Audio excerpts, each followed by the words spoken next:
Sa magandang araw po sa atin minamahal na mga Kapampangan. Okay. Gusto kong ibalita sa inyo na nagkaroon ho tayo ng pagtaas ng kaso ng COVID-19 sa probinsya. Na dati nasa regular lang ho tayo ng 30 to 40 persons a day. Simula ho kahapon nag-shoot up tayo ng 120 plus a day.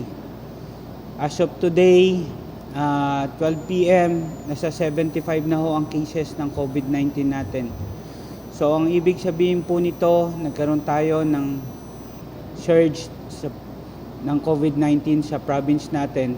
At sa tingin ko po is local transmission na po ito. So, kahapon ho, nag-meeting kami ng ating mga chief executive, mga mayors, kasama na ho ang mga cities na Mabalacat, Angeles, at San Fernando.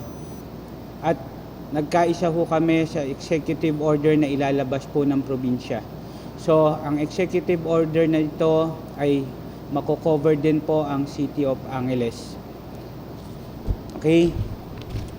Strict implementation ho tayo dito.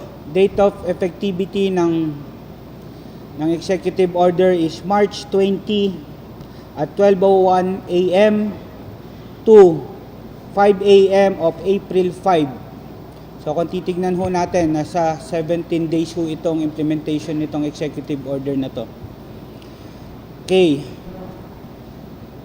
18 years old to 60 years old, ang po pwede lang hong lumabas ng bahay. The rest, stay at home.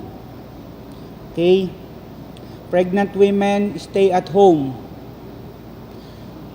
Kung lalabas po ang 18 to 60, make sure ang purpose nyo lang is essential. Kung meron lang ho kayong bibiling importante, yun lang ho ang purpose natin. Follow minimum health standard. Face mask, face shield, physical distances, yun ho yung mga kailangan natin. Ang mga lalabas ho ng bahay para bumili ng essential, limited lang ho hanggang 2 tao. Kung po pwedeng 1 tao lang ho tayo. Entry and stay of non-residents. Yung mga hindi na ho nakatira dito sa probinsya, kahit Kapampangan pa ho sila at nakatira na sa ibang lugar, nagre-require na ho ng PCR test ang barangay level natin. Kailangan mag-present ho kayo ng PCR test ninyo o antigen test ninyo covering 72 hours upon arrival. So, strict implementation po tayo dito. Business establishment. 50% lang muna ho ang po pwede natin i-accommodate.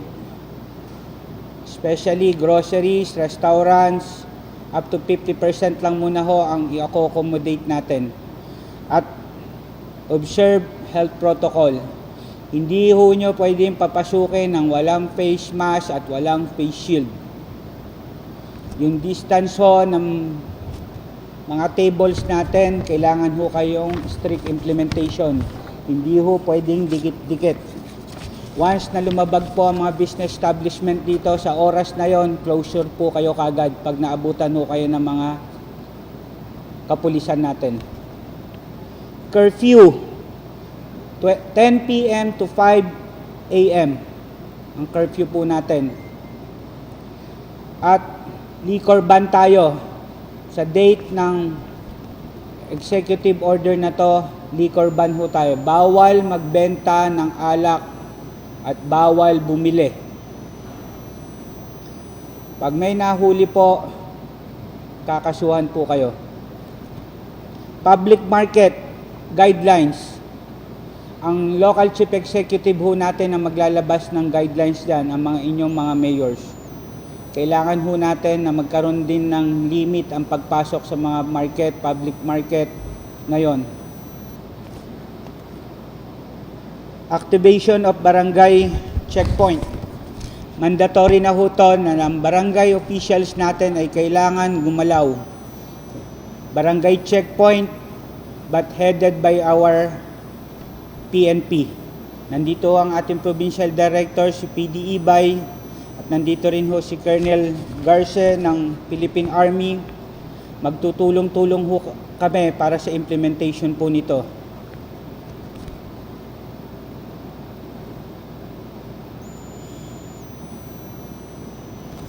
Lahat ho ng violators natin, no po, nililinaw ko sa inyo. Wala na hong pakiusapan to. Pag nakita ho nag-violate kayo, dadamputin na lang ho kayo kaagad. Sa mga magulang na pinababayaan ninyo ang mga anak ninyo na nasa labas, pag na-tsempuhan ho ng mga PNP natin yan, kayo pong mismo magulang ang kakasuhan namin. Okay, kung titignan po natin ngayon, ang mortality natin halos nasa senior citizen po. Tulad ho ng sinabi ko sa inyo, ingatan ninyo po ang mga magulang ninyo, matatanda natin. Ang nangyari ho, masyado ho tayo naging relax. May sakit na ho ang mga magulang natin, pinababayaan nyo pa ho na ilang araw na mag-stay sa loob ng bahay bago nyo po ilabas. Ang oxygen level ho, na pag tinamaan kayo ng COVID-19, sa period of 3 days, bababa na ho ang oxygen level ng mga senior citizen natin. Nakikiusap po ako sa inyo, kada pamilya, bigyan nyo ho ng pansin ng inyong mga magulang o ating nakakatanda. Sa araw-araw, kung po pwedeng may nagpapalitan para i-check ninyo ang temperature or oxygen level ng inyong mga magulang.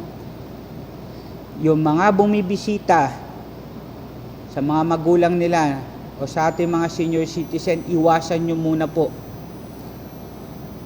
Iwasan nyo na muna na ang purpose nyo dahil mahal nyo magulang ninyo, pupuntahan ninyo, galing kayo ng ibang lugar at hindi nyo alam na carrier na pala kayo ng virus.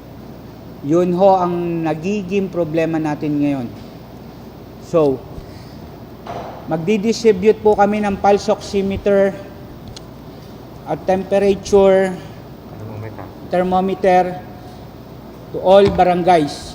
Okay? Sa pulse oximeter, meron tayong 5,500 na i-distribute nito for the whole province at 37,000 naman ho dito sa thermometer natin.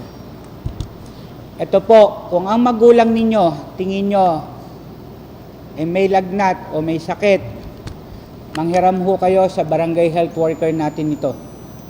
Okay? Tuturuan ho namin ang barangay health worker natin kung paano ang paggamit nito at pagkuha ng thermometer. If you think na 38 nag-38 na ang mga magulang natin o nakakatanda natin, nakikiusap po ako sa inyo, first thing to do, PCR test or dalhin nyo na ho kagad sa ospital. Huwag nyo hong pabayaan na maghintay muna kayo ng ilang araw bago nyo dalhin sa ospital ang mga magulang ninyo. Ang COVID po, madali nang gamutin basta nasa tamang oras ang paglabas ninyo. Huwag ho kayong matakot. Hindi ho nyo dapat katakutan itong sakit na to. Kaya na ho ng mga doctors natin na gamutin ito sa tamang oras lang ng paglabas ninyo. Huwag nyo na hong i-risk yung mag-self-medication kayo bago nyo ilabas sa mga magulang. Yung oxygen level na pagkuha, kung titignan nyo to, nandito po. Ang regular natin is between 96, 97, 98, 99. Pag bumaba na ho to sa 92 at meron din lagnat ang inyong mga magulang, nakikiusap po ako sa inyo, dalhin nyo na po kagad sa ospital. Huwag nyo na hong pabayaan pa na lumala ang pneumonia ng mga nakakatanda natin. Okay?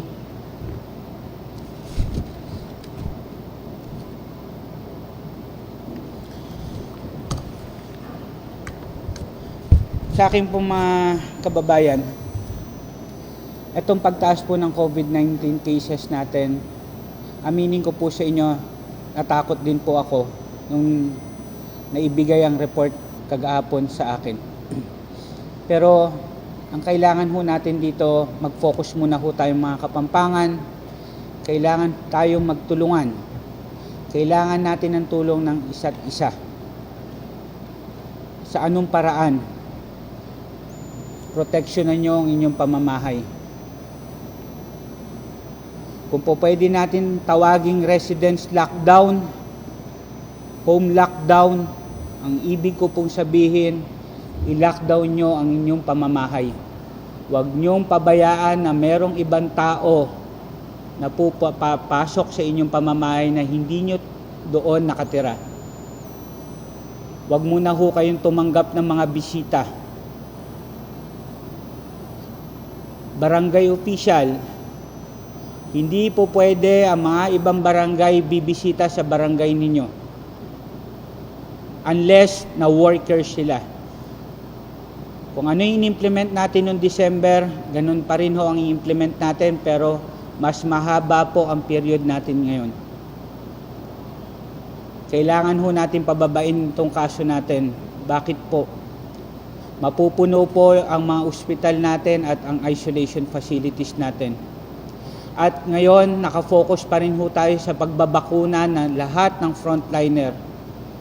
As of now, nasa kulang-kulang 10,000 na ho ang nabibigyan natin ng bakuna ng mga frontliner dito sa probinsya.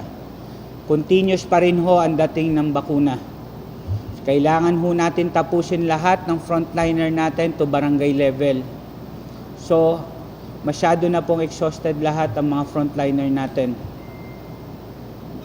Masyado na rin ho silang pagod sa trabaho. Kaya nakikiusap na po ako sa inyo, kailangan ko po ang inyong kooperasyon. Kakayanin ho natin to, tayo po mga Kapampangan. Alam ko na disiplinado ho tayo, nagkakaisa tayo. Nagawa ho natin to ng nakaraang taon, kahigpitan ho ng pasok ng COVID. Walang dahilan na hindi ho natin magagawa ito ngayon. Masyado lang ho tayo naging relax. So nakikiusap po ako, magbalik higpit muna po tayo. Months to go na lang ho ang mga bakuna natin na darating dito sa atin sa probinsya. Buwan na lang ho ang binibilang natin, tiisin na ho natin tong paghihigpit na to. So titignan ho natin to period na hanggang April 5 ang implementation nitong Executive Order number 5. Pagtingin natin na hindi pa rin ho bumaba ang cases natin, itutuloy ko pa rin ho itong Executive Order na to. Pero magtulong-tulong ho tayo, magkaisa tayo, at sabay-sabay ho tayong manalangin na malampasan ho natin itong problema na to. Okay? Maraming salamat po sa inyong lahat.